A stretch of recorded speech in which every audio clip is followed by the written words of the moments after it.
Assalamualaikum warahmatullahi wabarakatuh. Alhamdulillahirabbil alamin wa bihi nasta'in wa ala umuri dunya waddin. Tsumma assalatu wassalamu ala asyrafil anbiya'i wal mursalin.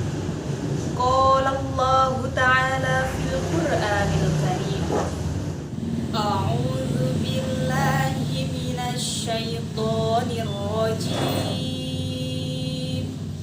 Bismillahirrahmanirrahim.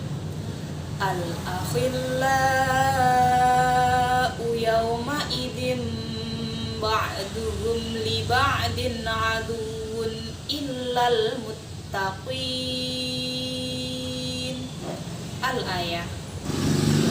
Sahabat-sahabat katanya, dimanapun Anda berada, ayat tersebut memiliki arti teman-teman karib pada hari itu, Yaumul Qiyamah, mereka saling bermusuhan satu dengan yang lainnya, kecuali mereka yang bertakwa.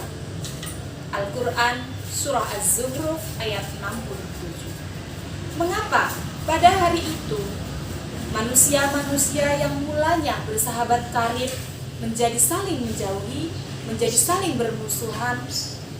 Ini tidak lain dan tidak bukan karena kuatnya goncangan hari akhir Yaumul Qiyamah menimbulkan ketakutan, kekhawatiran, hingga rasa curiga antara manusia satu dengan yang lainnya.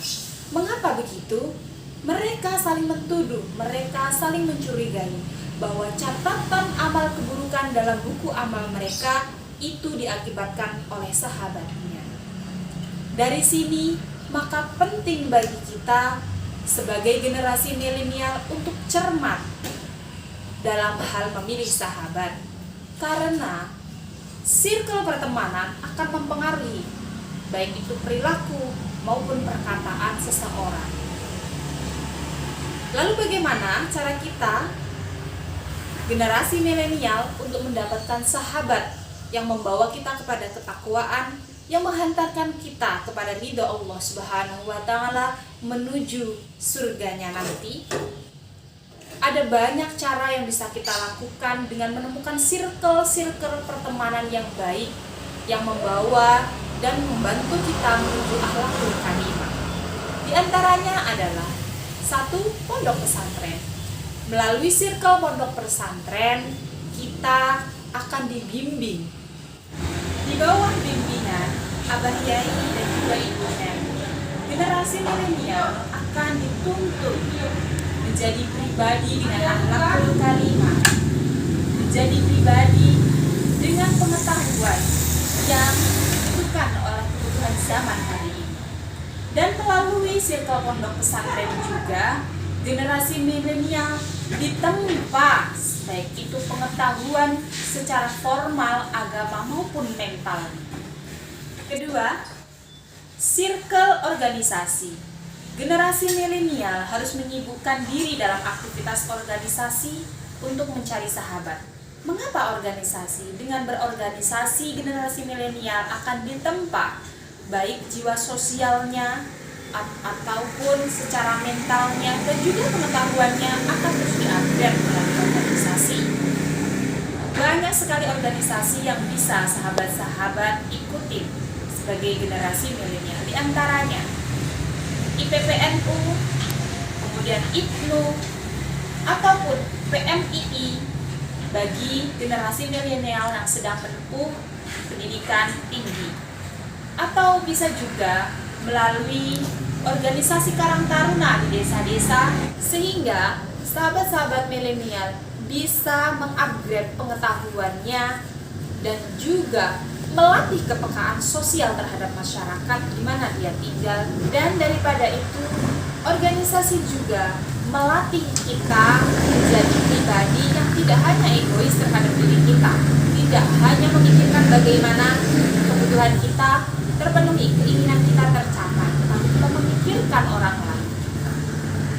Sehingga melalui kegiatan-kegiatan dalam organisasi yang positif ini, menyibukkan diri dengan masyarakat, dan juga sahabat-sahabat dalam organisasi menjadikan generasi milenial tidak melakukan hal-hal yang negatif, apalagi menimbulkan kenakalan remaja yang sekarang marak di beberapa tempat.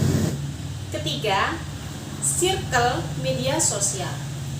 Persahabatan generasi milenial bukan saja dijalin melalui dunia nyata, tetapi juga dunia maya. Bagaimana kita bisa menemukan sahabat dalam dunia maya? Itu sebagai sahabat yang baik untuk kita. Kita sebagai generasi milenial bisa meng-cross-check melalui postingan-postingan seseorang di sosial medianya.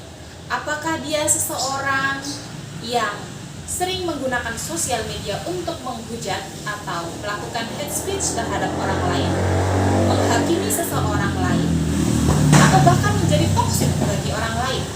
Jika demikian itu yang terjadi, maka sudah barang tentu orang tersebut harus generasi milenial hindari.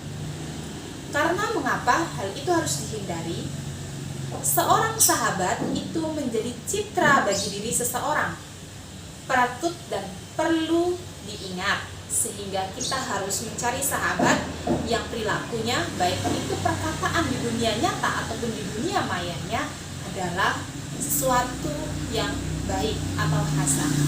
Rasulullah Shallallahu Alaihi Wasallam pernah mengingatkan kita dalam sebuah hadisnya yang diriwayatkan oleh Abu Ya'la. Sebaik-baik teman ialah yang ketika melihatnya mengingatkan kalian kepada Allah Subhanahu wa Ta'ala, yang ucapannya menambah ilmu pengetahuan bagi kalian, dan perilakunya mengingatkan kepada hari akhir atau yaumul qiyamah. Sahabat-sahabat Fatayat dimanapun Anda berada,